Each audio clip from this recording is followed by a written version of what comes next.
আসসালামু আলাইকুম। ইনার রান্নাঘর চ্যানেলে আপনাদের সবাইকে স্বাগতম। আজকে আমি দেশি মুরগি ভুনা করব। তো এর জন্য আমি কড়াইতে প্রথমে পেঁয়াজ আর কয়টা মরিচ দিয়ে দিয়েছি।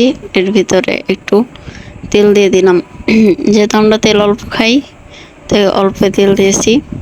আপনারা আপনাদের পরিমাণ মতো দিয়ে নেবেন। তো আমি পেঁয়াজ মরিচগুলো ভালোভাবে ভেজে নিয়েছি এখানে। এবার কয়টা আস্ত জিরা দিয়ে দিলাম।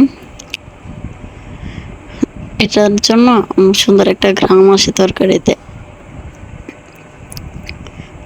তো আমার পেঁয়াজ মরিচ ভাজা হয়ে গেছে। এখন আমি এতে অল্প একটু পানি অ্যাড করে দেব মশলা কষানোর জন্য।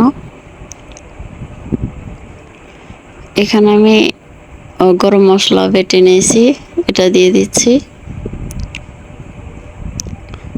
তো এর সাথে আমি পানিটা দিয়ে দিয়েছি।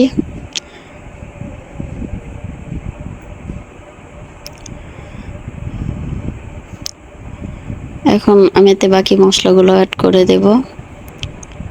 হলুদের গুঁড়া, মরিচের গুঁড়া,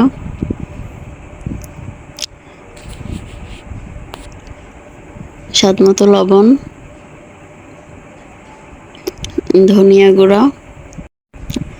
এবার আমি মশলাগুলো ভালোভাবে নেড়ে চেড়ে মিশিয়ে দিচ্ছি।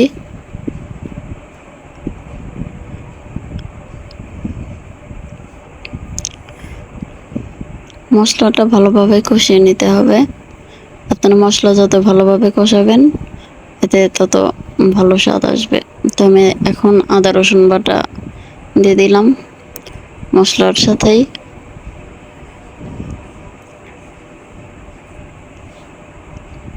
এখন 2 মিনিটের মতো মশলাটা কষিয়ে নিয়েছি।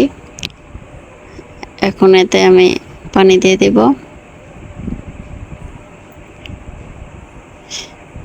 আর এই পানির ভিতরে আমার মুরগিটা দিয়ে দিব। ছোট্ট একটা মুরগির বাচ্চা আর কি।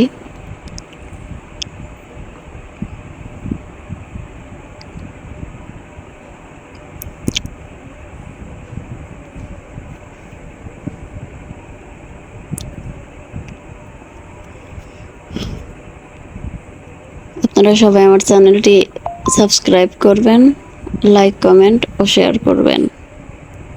এবার এখন আমি এটা ঢেকে দিচ্ছি। মাঝে মধ্যে এটা একটু নেড়ে ছেড়ে দিব।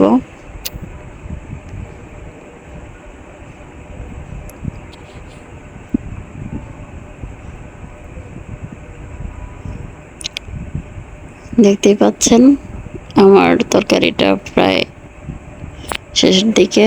আপনারা 10 মিনিট মতো জাল দিয়ে নেবেন, দেখবেন তরকারিটা হয়ে গেছে।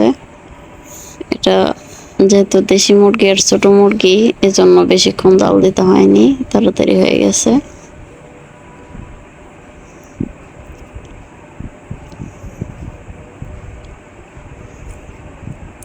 আপনারা বাসায় এভাবে ট্রাই করে দেখবেন।